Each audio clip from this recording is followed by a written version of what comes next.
पडल्यावर नाही, मग तसं म्हणजे आई कौतुक करते त्याचं, त्याच्यामुळे त्याला जरी पडलं ना तरी त्याला लागत नाही, मग ते रडायला सोडून हसतं, कारण म्हणजे त्याला त्याचं कौतुक झालेलं असतं. जसं कौतुकाची गरज असते कोणत्याही कामाला. आणि मग आज आमचं जे स्वागत केलं, अभिनंदन, त्याच्याबद्दल खरंच खूप खूप धन्यवाद दादा.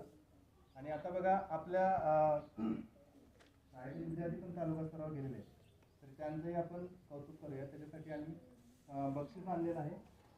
आणि नाटकामध्ये सगळेजण पुढे या. सर्वांना मी हे म्हणजे आम्ही पाण्यासाठी बॉटल्स आणले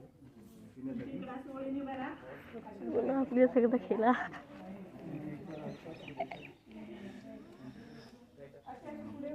एखाद मागू ती एखाद मागू सगळ्या नाटकाचा एक फोटो काढ.